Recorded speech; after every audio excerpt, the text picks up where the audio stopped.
નમસ્કાર, સમાચારો સાથે હું છું જય। સાબરકાંઠા બેઠક પર ભાજપના ઉમેદવારને લઈને વિવાદ હજુ યથાવત છે। અરવલ્લી અને સાબરકાંઠાના નેતાઓને ગાંધીનગરનું તેડું આવી ચૂક્યું છે। ગાંધીનગરમાં સીએમ ભૂપેન્દ્ર પટેલ સાથે મહત્વપૂર્ણ બેઠક છે અને રમણ વોરા સહિત અરવલ્લી અને સાબરકાંઠાના સંગઠનના નેતાઓ આ બેઠકની અંદર પહોંચી રહ્યા છે। સાંસદ દીપસિંહ રાઠોડ, રાજ્યસભા સાંસદ રમીલાબેન બારા પણ પહોંચ્યા છે। પૂર્વ એમએલએ અશ્વિન કોટવાલ, સાબરકાંઠા જિલ્લા ભાજપ પ્રમુખ કનુ પટેલ પણ પહોંચી ચૂક્યા છે। સીઆર પાટીલ અને હર્ષ સંઘવી પણ આ બેઠકની અંદર ઉપસ્થિત રહેવાના છે।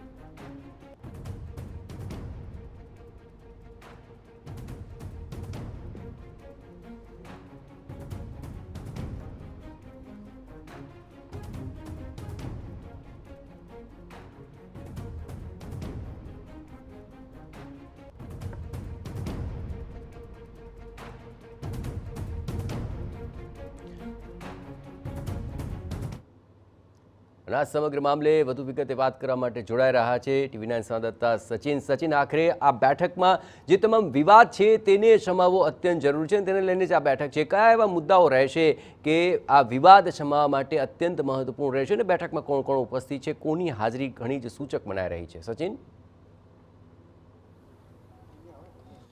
જો જયેશ, બેઠક જે છે બેઠકમાં જે પણ મેં કહ્યું એ પ્રમાણે કે કેટલાક જે ધારાસભ્યો છે, સાથે જ સાથે રાજ્યસભા સાંસદ અને ક્લસ્ટર પ્રભારી સાથે જ સાથે જે જિલ્લાના સંગઠનના જે નેતાઓ છે તેમને અહીંયા બોલાવવામાં આવ્યા છે।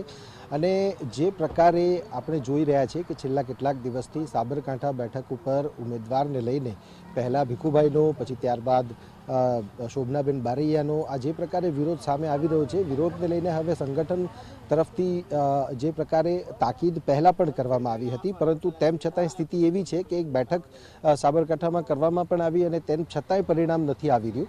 ત્યારે મુખ્યમંત્રીએ આ બધા જ હોદ્દેદારોને અહીંયા બોલાવ્યા છે, સાથે જ સાથે જે સાંસદ છે એમને પણ અને એ સિવાયના હોદ્દેદારોને પણ, અને બોલાવીને એક જ પ્રકારની તાકીદ અને એક પ્રકારની સૂચના એમને આપવા માટે અહીંયા બોલાવવામાં આવ્યા છે કે આ જે વિરોધ છે, વિરોધને શાંત કરી દો, કારણ કે એ જવાબદારી સ્થાનિક સંગઠનની છે અને સ્થાનિક સ્તરે જે કોઈ પણ પ્રકારનો વિરોધ હોય તો એ વિરોધને ખાળવાની કે વિરોધને ડામવાની જવાબદારી સ્થાનિક સંગઠનની પણ છે। પછી એમાં સાંસદો હોય, ધારાસભ્યો હોય, ત્યારે એ બધા જ જે છે અત્યારે મુખ્યમંત્રી આવાસ જે છે ત્યાં પહોંચ્યા છે અને આ બેઠક જે છે બેઠકમાં પ્રદેશ અધ્યક્ષ સીઆર પાટીલ છે, સાથે જ સાથે હર્ષ સંઘવી છે, ગૃહ રાજ્યમંત્રી, તેઓ પણ આ બેઠકમાં ઉપસ્થિત રહેવાના છે। અને સીધી એક લીટીની વાત છે કે આ જે વિરોધ છે એ વિરોધ હવે શાંત થઈ જવો જોઈએ, કારણ કે ભારતીય જનતા પાર્ટીમાં જે પ્રકારે એક ઉમેદવાર બદલવાની વાત હતી, એ ઉમેદવાર એમણે પોતાની અનિચ્છા દર્શાવીને પૂર્ણ પણ કરી છે વાત, પરંતુ તેમ પછી પણ જો આ વિરોધ ચાલુ રહેશે તો એ પાર્ટી માટે નુકસાન કરતા છે અને આ ડેમેજ કંટ્રોલને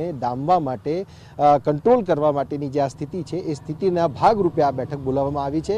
11 વાગ્યાની આસપાસ આ બેઠક શરૂ થયા બાદ જે છે એ સંપૂર્ણ ચર્ચા જે બેઠક ઉપરનું અત્યારનું સ્થાનિક ગણિત છે, વિરોધને કારણે કયા પ્રકારની મુશ્કેલી સર્જાઈ શકે છે અને આ જે બેઠક છે, બેઠક સિવાય આના પરિણામો બીજી કઈ બેઠક ઉપર પડી શકે છે લોકસભાની, ત્યારે એ બધી જ બાબતોને જોઈને અને જે વિરોધ છે, વિરોધ શાંત ન પડે તો કયા પ્રકારની પરિસ્થિતિ સર્જાઈ શકે છે, એટલે એ અને સાથે જ સાથે સંગઠનની જે જવાબદારી છે નેતાઓની, હોદ્દેદારોની, ત્યારે એમને પણ પોતાની જવાબદારીનું ભાન કરવા માટે આ બેઠક બોલાવવામાં આવી છે કે તમારી જવાબદારી છે સ્થાનિક સ્તરની આ જે પણ નારાજગી છે એને દૂર કરવાની। પ્રદેશના નેતાઓની તો છે જ, તેઓ પણ જે છે આ સમગ્ર બાબતને લઈને મનોમંથન કરી ચૂક્યા છે, મનોમંથન કરી રહ્યા છે અને એવામાં મુખ્યમંત્રીનું આ તેડું એ સૂચક મનાઈ રહ્યું છે।